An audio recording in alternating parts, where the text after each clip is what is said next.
Do some We the People news. Alright, so I've seen this YouTube channel before, but I've never seen this. So I thought this was interesting, and I decided I might share it because, well, it's someone else's opinion on Long Island audit. And there's some people out there who don't like him because there's been a couple of things he did. However, each to their own, and we're all going to make mistakes, and we're all going to learn from it. So, let's check this out. The one thing I do like about him, beyond a shadow of a doubt, he is calm in most of his cases. He tries his very best to be really calm at everything he does. Uh-oh.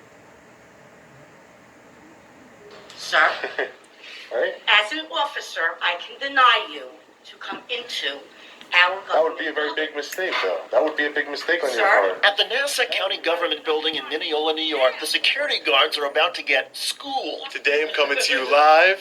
Long Island audit. Sean Paul Reyes is challenging the policy, and he's one of the most successful constitutional auditors in America. See the county clerk? Okay. So there's. Is your driver's license? I don't have a driver's license. What is your name? Ben From the beginning, the security guards were out of their league. Ben Franklin. Ben Franklin. Correct. What's your date of birth, Ben? Why do you need my date of birth? What is your date of birth? Do you want to come in this building? Yeah, I have business to conduct, ma'am. I just don't see why this is not Nazi Germany. I don't see why I would need to give What's your date of birth? I need your address. my address and my date of birth. Yes. For what, ma'am? I don't understand. Do you have a supervisor I could speak with? Yes, she does, and the supervisor is also in a grumpy mood. Sir, please put the phone away, please. You're not allowed to video or tape. I'm sorry? Please put it away. Why I'm can't asking I you nicely because there's a sign posted outside that you can't do that in here. why can't I record in here?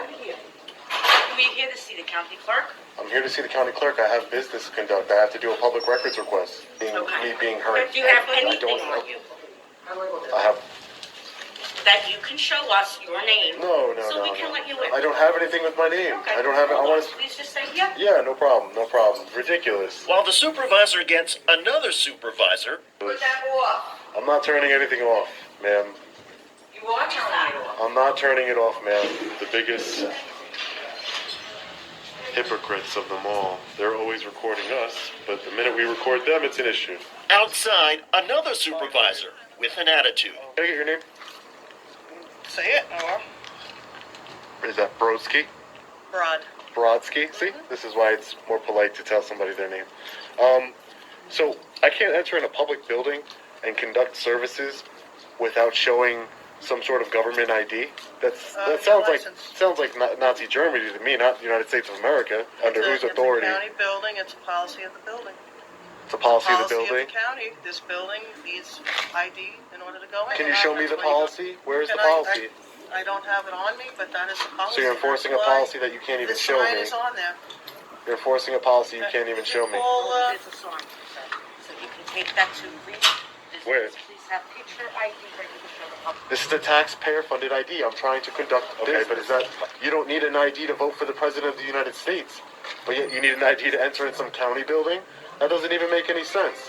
With the police on their way back inside, the first supervisor said it was like flying. Now, if you were to get on an airplane, would you be able to get in without your driver's license? No, because that's a private company. Okay. That's why. Hi. So we have a gentleman here, and you can talk to him. Hi, sir. How are you? Reyes calmly explained the issue to the two officers and security supervisor. I'm here to see the county clerk, and because I don't have ID and I won't show ID, there's denying me public services. And at that point, I feel like my constitutional rights are being violated by the public safety here. This is a public building. Just because it's been a policy for a long time, that means nobody's come here to challenge that policy, and that's what I'm doing here today. That's exactly what I'm doing here. I'm challenging that policy because it's unconstitutional. The officer what it is. pointed to the sign. Sign is right here. Let's show It's an officer, it's an unconstitutional policy. You and your partner took an oath to uphold the Constitution of the United States. Right now, Yeah, we understand that, he said. now somebody is in violation of that Constitution, and you're not, and all you're doing is allowing it to happen. The officer said Reyes was risking a trespassing citation. You're not leaving, and they gotta have you on the trespass form. You're gonna be getting arrested for trespass. Okay, so are you going to give me a trespass? Am I being trespassed in the building? We got a trespass form. You have to sign. That's it. Okay, great. I'll do that. Do that. All right, no problem. So we'll go ahead and do that route. Big mistake. You guys are opening yourself up to civil litigation here. Big mistake. But I'll take that trespass form. Okay, no problem. Back outside, within minutes, Police Sergeant Thomas McDonough arrived. Hey, how you doing today, Sergeant? Yeah, so I wanted to speak with you because I'm being trespassed from this building. Okay. I'm trying to conduct business. I'm a journalist. I'm trying to conduct business here by doing a Freedom of Information Act request. Okay. Sergeant McDonough was calm and tried to clarify things. So they're saying if you show them government ID, I would be able to. Correct. That's what they're saying. And what I'm saying is that's unconstitutional. And I understand we might have difference of opinion, but the reason why I'm here today is to challenge that unconstitutional policy and as authorization. Certain parts of the building you're not allowed to go in? No, you're not allowed to go into the building at all without a government issued ID. All right, I'm gonna go speak to them. All right, thanks, Sergeant. Appreciate it. As the sergeant went inside, Reyes tried to get the name of one of the more defiant officers. Hey, sir, I don't think I just got your name and badge number. Hey, sir. Sir. Check your camera. Can I get your name and badge number? Check your camera. Is that your name? Check your camera. All right. Thanks, officer. Check your camera. Appreciate it. In nearly every U.S. police department, uniformed officers are required to identify themselves when asked. Officer, check your camera. That's probably why you're not sergeant. Check your camera, right? That's funny. Probably why. Note to officers, cameras have a zoom lens. Officer Thurston 4008. A short time later, while Sergeant McDonough was inside, Unprofessional. Officer Thurston defended the building's policy. You show ID. Maybe this won't be the policy next week. Maybe it won't be the policy It any... is right now. Okay, It is right now. Right? great. You're right, it is. Doesn't make it right. Doesn't make it constitutional. Maybe not, but that's their policy right now.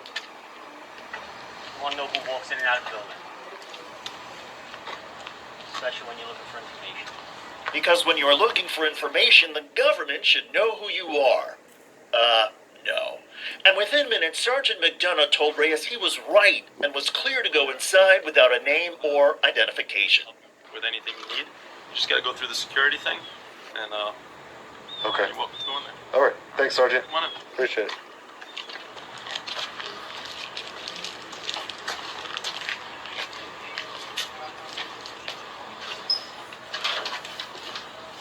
Plus, it's a little warm in here, you know? Plus, it's a little warmer in here, he said. Thank you. Where's the city clerk? I mean, the county clerk? They're gonna help you. Oh, okay. Thank you. Hi, sir. Hi. Joanne. How can I help you? Hi. What was your name? Joanne. Joanne. Nice to meet you, Joanne. Nice to meet you. What can we help you with today? I just wanted to do a FOIL request. Reyes got the information he needed, and before the police left, Sergeant McDonough offered this. You're exercising your constitutional rights. I think that's awesome. Correct. Thanks, man. Appreciate it, Sergeant. You are exercising your constitutional rights. I think that's awesome. Yes, finally, a police leader who gets it. Kudos to Sergeant Thomas McDonough of the Nassau County Police Department, because even though an officer below him showed a bad attitude and county building security clearly didn't give a damn about the Constitution, Sergeant McDonough understands the importance of protecting our rights, even when it may seem strange or inconvenient.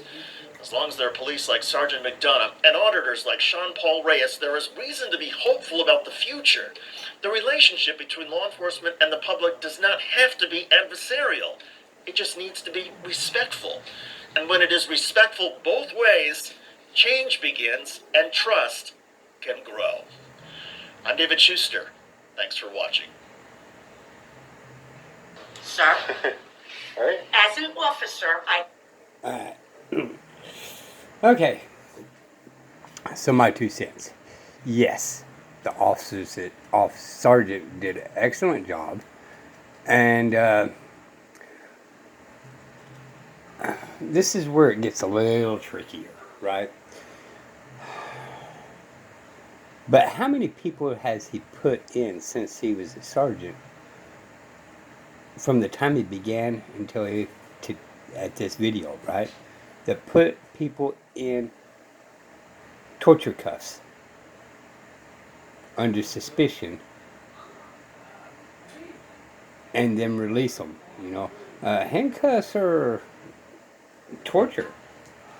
And I've seen a couple of videos when cops got arrested for the first time they had handcuffs. They kept on telling the officers to loosen it up. They're too tight. No, they got fingers gap in there. Well, it's uncomfortable. It hurts and all that. And officers complain about it when they're getting arrested. Even with the finger gap in there. So they're torture cuffs, which is against the 8th Amendment. So I applaud him on this. Great job for the sergeant. Hoping the chief fully understands it. Maybe that's what he did, is call the chief and see what direction he wanted to go by.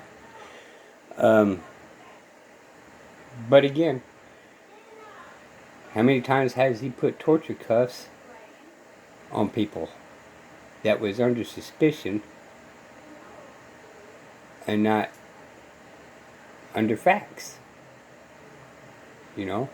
So that is the question to be. Even though he did good on this one part, is he good all the way through, or is it just this one part? And did he have to call the chief, to back it up, or an attorney to back this up, right? So he learned something. If he did have to call someone else, he learned something. But we still go again, people. Just because an officer did one correct thing, don't mean their whole career was correct. So, again, kudos to this officer on this particular incident. These will be the People News. Till next time, bye y'all.